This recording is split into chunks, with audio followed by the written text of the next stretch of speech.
Muchas gracias, doctor José Antonio Virués, por su brillante exposición. Tenemos acá una pregunta, doctor de la Peña, para el doctor. Sí, léelo, por favor. Sí, ok.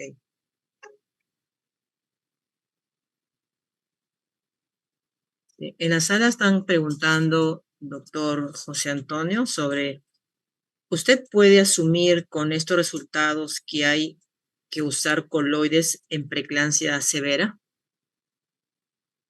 La respuesta categórica es sí. De hecho, no asumo, sino que lo he demostrado que hemos utilizado y no ha habido complicaciones y según nuestra percepción es una alternativa dentro del tratamiento basado desde puntos fisiológicos hasta la evolución clínica en tiempo de internación, en incluso comodidad de la paciente. A nadie le gusta estar en Anasarca, ¿verdad? Entonces, si la pregunta es, ¿asumo? Repito, no asumo, lo hemos hecho y lo seguimos haciendo en la práctica sin tener complicaciones importantes y al contrario, teniendo una evolución favorable.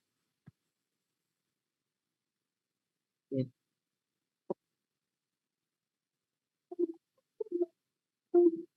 ¿Alguna otra pregunta?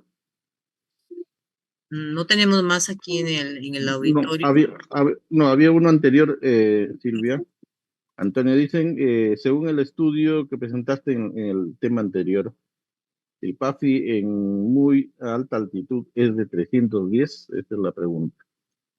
No, Eso lo que sí, uno hace, y si quieren me siguen con sus calculadoras, nuestro valor de presión parcial arterial de oxígeno es de 58. Lo uso como ejemplo, ¿no? 58 entre 0.21, nuestra PAFI es de 276. Esa es nuestra PAFI aquí. Y ustedes se dan cuenta que entonces vivimos en un distrés leve todos, ¿no? Lo cual no es así.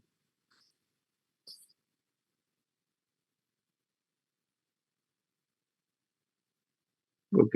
¿Alguna otra pregunta?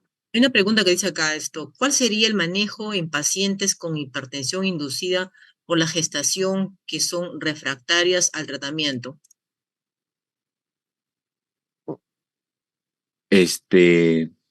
Bueno, no he sido el tema de exposición preeclampsia, pero me quiero imaginar que se refiere a preeclampsia refractaria al tratamiento.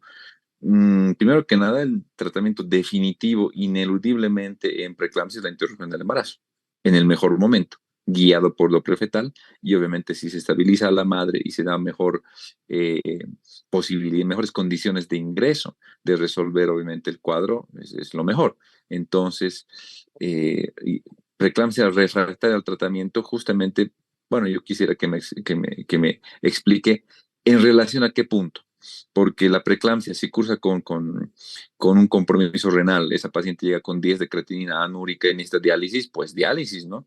Y hay muchos pacientes que quedan con diálisis después de la preeclampsia. Si la paciente ingresa con una crisis hipertensiva, pues la betalol, nitroprusiato, nitroglicerina, lo que tengamos a la mano, y lógicamente tratar esa crisis hipertensiva. No creo que la crisis no pueda controlarse con antihipertensivos parenterales. Eso es muy difícil, ¿no? En relación a la trombocitopenia, eso es otro punto muy interesante que es discutible. Nosotros usamos mucho dexametasona en el grupo que utilizamos para recuperar la cuenta plaquetaria, para, lógicamente, no tener tanta necesidad de transfusión de concentrados plaquetarios, que a su vez predispone a trali. Pero algunos colegas no utilizan corticoides, sino utilizan tal vez un poquito más de concentrados plaquetarios, ¿no? Entonces, hay alternativas al tratamiento, pero el tratamiento definitivo obviamente sigue siendo la interrupción del embarazo. Bien, doctor, bien, hay otra pregunta, dice, ¿hay contraindicaciones en uso de coloides en pacientes con preeclampsia y alteración de la función renal o proteinuria en rango nefrótico? Muy buena pregunta y lo que nosotros hemos revisado, pues prácticamente no. Porque este cuadro de la preeclampsia, no se olviden ustedes que es transitorio mientras se resuelve. Y repito, la resolución obviamente es la interrupción del embarazo, ¿verdad? Si estamos hablando de preeclampsia. En ese sentido, nosotros no hemos encontrado, y dice, está en el artículo, no hemos encontrado ninguna contraindicación para este uso de coloides, de albúmina. Voy a poner un ejemplo. La paciente preeclámptica, por definición, obviamente está en segunda mitad del embarazo. La mayoría cursa con preeclampsia, con complicaciones, afortunadamente, al final del embarazo, ¿no? Si una paciente preeclámptica se presenta con algún tipo de compromiso orgánico a la semana 36 o 37, poniendo en el ejemplo práctico, en la semana 37, no tiene ningún sentido seguir con el embarazo y hay que interrumpirla, ¿verdad? En ese caso podemos usar toda la medicación que queramos, ¿no? Obviamente hay medicación que está preferida.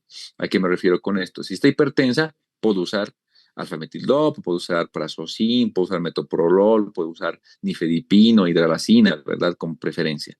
Pero mi pregunta es, ¿ustedes creen que se puede usar enalapril o sartán? Lógicamente que sí, porque ese efecto ya está completamente formado, no estamos en el periodo de organogénesis en el primer trimestre. Además, a esa paciente, si la hemos programado para quirófano, podemos utilizar cualquier medicamento, ya va a salir ese producto. Ese estudio que mostramos acerca de la administración del levosimendan como inotrópico en la paciente con patrón hipodinámico, lo utilizamos justamente con esa justificación. Pacientes ya programadas para quirófano, lo que hicimos fue desde el momento que ingresan a la terapia intensiva, estabilizarla lo que más nos permitiera la situación y lógicamente administrar levosimendan. No hay datos de levosimendan en el embarazo, pero la pregunta es, ¿y por cuánto tiempo le vamos a administrar? Muchas veces le hemos administrado 12, 24 horas antes de la finalización del embarazo mientras recibe la dosis de maduración pulmonar fetal, pero ya está programada para interrumpirse ese embarazo. Entonces, en relación a el rango nefrótico y demás, repito, la idea es ofrecer las mejores condiciones a esa paciente para que pueda resolverse mediante la interrupción del embarazo. Entonces, una contraindicación en el rango nefrótico por usar albúmina en este periodo transitorio de estabilización, pues no encontramos. Ok, Antonio, hacemos la última pregunta. Dice, ¿la albúmina puede usarse como tamizaje desde el primer trimestre para descartar preeclampsia? No que yo sepa. ¿Por qué? Porque vuelvo a lo básico de fisiología. Muchas veces nos enfrascamos en todos los estudios y demás. Próximamente vamos a sacar un libro. Yo estoy también muy orgulloso de eso. Es otro libro de otro tipo de temas. Pero lo que queremos es volver al enfoque fisiológico de la medicina. ¿Qué es proteinuria? La pregunta que yo hago a toda la audiencia y a partir de la cual vamos a deducir todo el tratamiento y demás. ¿Qué es la proteinuria? Es la pérdida de proteínas más, ya de acuerdo. ¿Qué es la microalbuminuria? Y demás son definiciones. Pero ¿qué significa proteinuria? Significa daño renal y no es exclusiva de la preeclampsia. Ocurre en lupus, ocurre en nefropatía diabética, significa daño renal, ¿verdad? Entonces, una paciente embarazada, segundo trimestre, 35 semanas de embarazo con proteinuria, de entrada podría deberse a una preeclampsia con compromiso renal, ¿verdad? Entonces, en ese sentido, exámenes hace... Por favor, Lidia, su audio. Gracias.